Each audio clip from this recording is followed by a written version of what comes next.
The public discourse is saturated with the kinetic cost of hypersonic missiles and carrier battle groups. This is a deliberate misdirection. The adversary understands that the financial and political liability of a conventional, high-signature attack is prohibitive. The real vector is not a loud, expensive declaration of war. It is silent, systemic, and mathematically precise. The primary target is not a city. It is the global nervous system. According to analysts at RUSI and CSIS, a few dozen deep-sea fiber optic cables, most no thicker than a garden hose, carry over 95% of all transcontinental data traffic, the lifeblood of global finance. This is the kill switch. The weapon is not a warhead. It is the absence of a signal. Simultaneously, the blinding of orbital assets, the eyes of the state, completes the protocol. This creates the strategic nightmare scenario, the blind Leviathan. A superpower, armed with unparalleled kinetic force, is rendered deaf and sightless. It cannot confirm asset locations, validate intel, or communicate with its own nuclear triad. A blind Leviathan does not wait for clarification. When its situational awareness collapses, its doctrine defaults to the only logical protocol: launch on warning. The adversary does not need to launch a first strike. They only need to create sufficient ambiguity to force the Leviathan to launch its own. This is ultimate asymmetric leverage, engineering strategic escalation as a mathematical certainty. The motive is not strength. It is a solvency crisis. A conventional, kinetic war is a catastrophic liability for a state whose balance sheet is already fracturing. According to analysis from RUSI, prolonged, unpopular conflicts become a terminal domestic liability, threatening the regime's core stability. When faced with financial ruin, a state does not simply capitulate, it changes the rules of engagement. This weakness forces a pivot to asymmetry. The math is irrefutable. When the kinetic cost of a single tank battalion exceeds your available liquidity, you abandon symmetrical warfare. The new protocol prioritizes leverage over force. The objective shifts from battlefield victory to engineered economic attrition. The blueprint targets an adversary's economic center of gravity. It weaponizes every vulnerability. A cyber protocol, like Sandworm's DynaWiper, is deployed not against military targets, but against civilian power infrastructure, as documented by Rescana. Swarms of AI-guided drones, detailed in Web Pro News reports, provide kinetic options without the cost of a traditional air force. This strategy manufactures a systemic cascade failure. This is a war of attrition waged against a balance sheet. By inducing crises in critical industries, mirroring the aluminum production collapse in Europe, and destabilizing an adversary's currency, the attacker degrades their capacity to wage a conventional war. It is a strategy of insolvency, designed to bankrupt a superior power before they can bring their full military might to bear. The endgame is not to win the war, but to make it too expensive for the other side to fight. The core of this protocol is not military might. It is an economic equation. The math is irrefutable. Analysis from the Royal United Services Institute, or RUSI, quantifies the kinetic cost imbalance. A $5 million main battle tank, a legacy asset, is now a liability when facing a $500 kamikaze drone. This is not a balanced fight. It is an exercise in asset liquidation at a 10,000 to 1 cost ratio.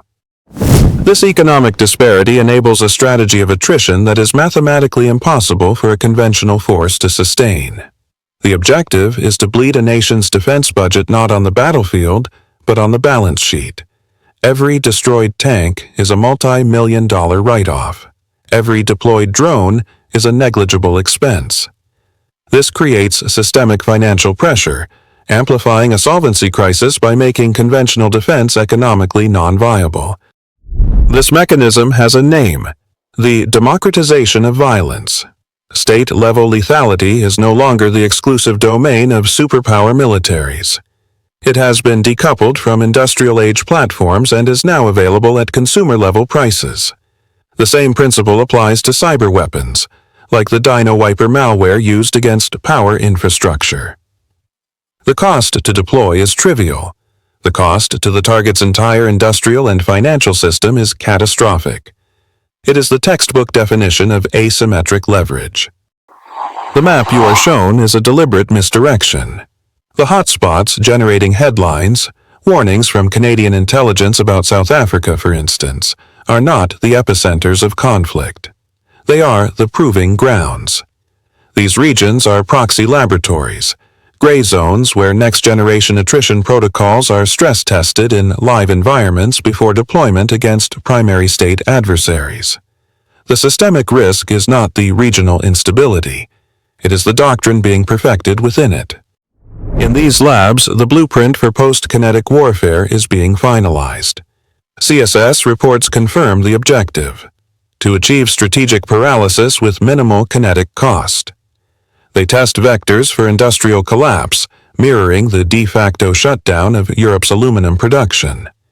They refine methods for inducing a solvency crisis, simulating the effects of a currency plunge like the rupees. This is not chaos, it is calibration. The weapons are asymmetric and low cost. We are not talking about carrier groups, we are talking about algorithms. The Sandworm DynoWiper attack on Poland's power grid, as documented by Reskana, is a case study, a digital-first strike against critical civilian infrastructure. Simultaneously, weaponized AI is being deployed in drone swarms, designed for mass-produced, attritional onslaughts. These tactics are rehearsed in the gray zones until they become a mathematical certainty. The entire protocol, from economic attrition to infrastructure sabotage, is engineered for one purpose. According to analysts at RUSI, it is designed to neutralize a technologically superior military without a single direct kinetic engagement. It corners a nuclear-armed state, systematically removing every conventional response from the board, until launch on warning becomes not an act of aggression, but the only logical move in a zero-sum game. The endgame of this attrition protocol is a forced error at the strategic level. This is the nuclear dilemma, engineered through a doctrine that security analysts at CSYS refer to as launch on warning. The protocol is mathematically simple.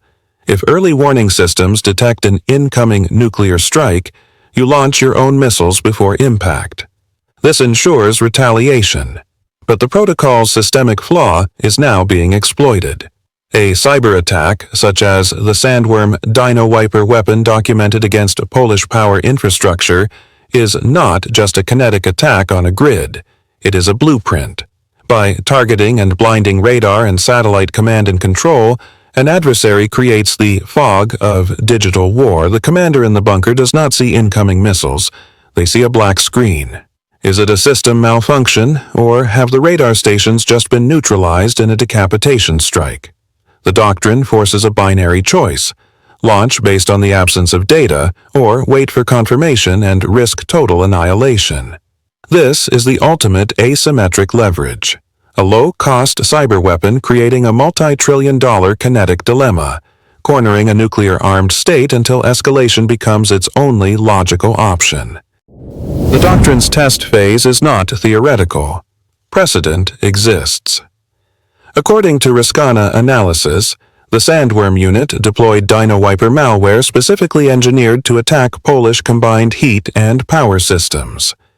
This was not random vandalism. It was a field test of a blueprint for systemic infrastructure collapse. The objective is to validate the low kinetic cost required to achieve disproportionate economic and strategic damage. This protocol is now mature. Analysts at CSIS confirm the increasing sophistication of embedding false flags within malware, making definitive attribution a political impossibility, not a technical one. The next phase is not a rehearsal. It is a calibration shot against a primary adversary to measure response time, political paralysis, and systemic fragility before a wider campaign. Within the next 9 months, anticipate a coordinated cyber-physical event targeting a major U.S. Gulf Coast LNG export terminal. The attack vector will be dual-pronged. Wiper malware, modeled on the DynoWiper precedent, will cripple the facility's industrial control systems and logistics software, while a localized GPS spoofing attack, potentially deployed by autonomous drone, neutralizes port navigation. The event will appear as a catastrophic but plausible systems failure. The resulting halt in LNG exports will trigger immediate volatility in natural gas futures and create a multi-billion-dollar liability in unmet delivery contracts, injecting a solvency crisis into a key sector of the industrial base. The official verdict will be undetermined. The strategic signal, however, will have been received.